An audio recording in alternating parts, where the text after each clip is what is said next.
कांग्रेस की press conference चल रही है, चलिए आपको दिखाते हैं सीधे लाइव तस्वीरें। Rationale behind this absurd and incomprehensible policy. My point number 5, you have already hit out in the solar plexus of the middle class and the common man by the double whammy of huge unemployment and incredible price rise. And just yesterday I gave you the figures of price rise. In the middle of all this, you are forcing people who would be in very specific and dire need of booster to spend 800 rupees per booster at a private hospital for large parts of rural India where there is no private hospital available with this kind of coverage or this kind of facility. Are you suggesting that you do not care for the rural population? Are you suggesting that you do not bother about the less privileged and the ones who do not, even if they have the money, do not have the facility nearby? I did a very simple, and that's my 6th point, back of the envelope calculation.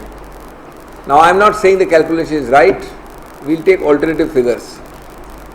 18 to 60 years age group would have roughly 60 crore adult population, roughly.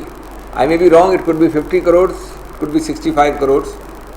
But on 60 crores population, at 800 rupees per booster, the private hospital sector stands to gain roughly 48,000 crore rupees. If you are booster vaccinating 60 crore adults from 18 to 60 years of age group. Let us assume that in the next 6 months you are able to do half of that. Then you are getting 24,000 crores, that is half of 48,000 crores, 1,000 crores in the hands of the private sector hospitals. Should the government be discharging its duty in this manner by transferring the buck? Is this fair? Is this segregation? Is it creating two Indias? Is it creating discrimination? What is the sense behind this absurd policy after already the price levels at which we are standing? So friends, I would demand every citizen to raise his voice on this completely mindless policy. I would demand from the Government of India course correction immediately. Let them have this option at the minimum in government hospitals. Let them reduce this figure, gigantic figure according to me, either to zero or to a very minimalistic figure. Let not this private profiteering continue unabated, and let not jumlas take the place of reality. Otherwise, this decision would be continued to be called, it is only 1 day old, socially unethical, morally corrupt and institutionally untenable. दोस्तों, आज हम vaccine booster dose के विषय में संक्षेप में बात करेंगे। जैसा कि मैंने अभी आपको संबोधित किया अंग्रेजी में, मेरा विनम्र निवेदन यह है कि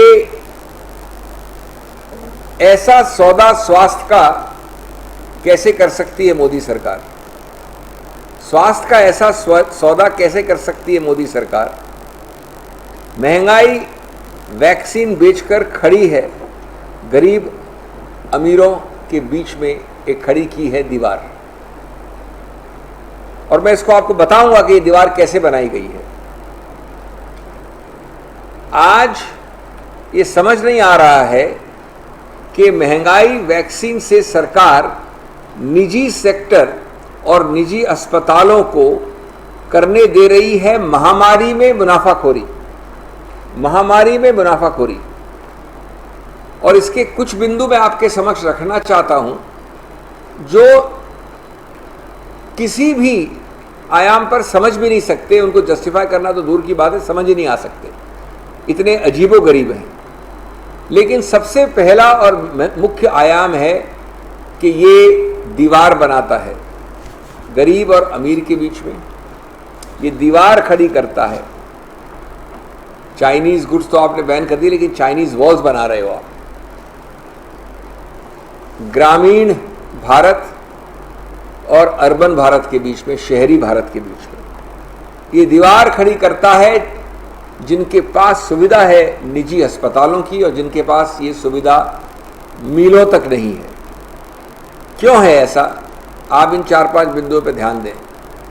18 से 60 वर्ष के लोगों के लिए आपने नीति बनाई जिसकी अभी घोषणा की है, जिसमें आप पेमेंट के आधार पर बूस्टर वैक्सीन ले सकते हैं।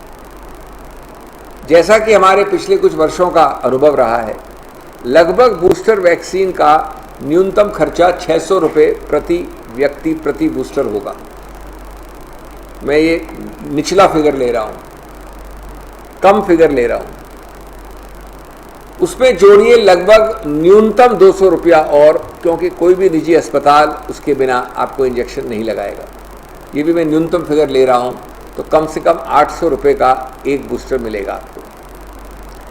अब 800 रुपये का बूस्टर कोई इतनी कम रकम नहीं है जो भारत के हर व्यक्ति को उपलब्ध है। नंबर 2, भारत के हर व्यक्ति अगर खर्चा करना भी चाहें तो बहुत बड़े बड़े इलाके हैं भारत में जहां निजी अस्पताल अवेलेबल नहीं है, और जहां अवेलेबल है वहां उनके पास ये सुविधा नहीं है कि बूस्टर दे सकें। नंबर 3, आपने कोई विकल्प नहीं रखा कि आप सरकारी अस्पताल में जाके ये, और दूसरा निःशुल्क या बहुत कम शुल्क में ले सकें।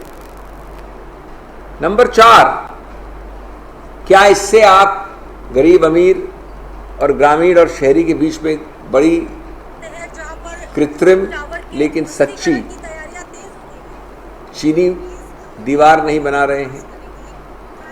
चीन के सामान को तो आयात आपने बंद करवा दिया, लेकिन चीनी दीवारें आप खुद बना रहे हैं। आज मैंने एक सरल कैलकुलेशन किया है। 18 से 60 की उम्र के बीच में लगभग जो वयस्क लोग हैं वो 60 करोड़ हैं, 600 मिलियन। वो फिगर शायद थोड़ा ऊपर नीचे हो सकता है, मैं अंदाजन ले रहा हूँ। आप 800 रुपये प्रति व्यक्ति 18 से 60 के बीच में चार्ज करेंगे। बड़ा सरल है, 48,000 करोड़ का ये कैलकुलेशन है। ये निजी सेक्टर को जाएगा, निजी अस्पतालों को जाएगा। 800 रुपये प्रति व्यक्ति खर्च करेगा, इनकम कितनी भी हो उसकी। इस 48,000 करोड़ में से क्या आप कुछ इस भार को कम नहीं कर सकते थे? क्या सरकारी अस्पतालों में ये विकल्प नहीं दे सकते थे? क्या इस शुल्क को अगर जीरो नहीं तो बहुत हद तक कम नहीं कर सकते थे? और एक अजीबोगरीब बात देखिए आप, जैसा मैंने आपसे कल विस्तृत रूप से संबोधित किया था कि आप पीठ पर भी और पेट पर भी लात मार चुके हैं। एक लात है महंगाई की, दूसरी लात है बेरोजगारी की। महंगाई और बेरोजगारी की डबल लात के साथ साथ आप 800 रुपये प्रति व्यक्ति को निजी अस्पताल में जाके खर्च करने के लिए बाध्य कर रहे हैं बूस्टर डोज के लिए। क्या ये सही है, उचित है, फेयर है? इसका उत्तर मेरे प्रश्न में निहित है। दोस्तों, मैं अंत करना चाहूँगा ये कहकर कि इस महामारी के दौरान मुनाफाखोरी वाली चाल के लिए हर नागरिक को उठ के अपनी आवाज़ उठानी चाहिए। सीधी, सटीक और सशक्त, सीधी, सटीक और सशक्त, और तुरंत इसमें संशोधन मांगना चाहिए। आदर्श तो ये हो कि इसको जीरो करें, लेकिन बहुत हद तक कम भी कर दें तो भी संशोधन महत्वपूर्ण होगा। आज ये अजीबोगरीब है क्योंकि ये अलग अलग भारत को हिस्से करती है वैक्सीन बूस्टर की उपलब्धि के लिए और एलिजिबिलिटी के लिए। धन्यवाद।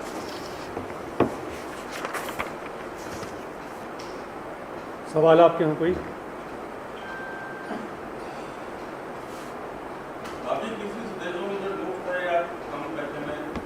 बाकी किसी देश में मुफ्त नहीं है, करीब करीब हर देश में मुफ्त है। आप समझिए, अगर पाकिस्तान, बांग्लादेश, लाओस, वियतनाम मुफ्त दे रहे हैं तो क्या मैं आपको उदाहरण दूं अमेरिका और इंग्लैंड का? मैंने जानबूझ के उदाहरण नहीं दिया। वहाँ तो अगर बोल दें आपकी बूस्टर के लिए चार्ज करेंगे तो लोग हंसने लगेंगे आपके ऊपर। लेकिन मैं आपको उन देशों का नाम ले रहा हूँ जो हमारे से तो कोई आंशिक रूप से भी सशक्त नहीं उतरे। तो अब इक्का दुक्का कोई देश में चार्ज होता होगा, मैं ये नहीं कह रहा हूँ, लेकिन भारत जैसे विशाल और जिसको आप एक सुपर पावर मानते हैं, बनाना चाहते हैं, वहाँ पर इस पॉलिसी का कोई औचित्य नहीं लगता। एकदम ये लगता है मुझे कि जल्दबाजी में बिना सोचे समझे सिर्फ सरकारी हॉस्पिटल में नहीं जाएंगे आप, सिर्फ 800 रुपये देंगे आप, ऐसी बाउंड्री लाइंस क्यों बनाए आपने?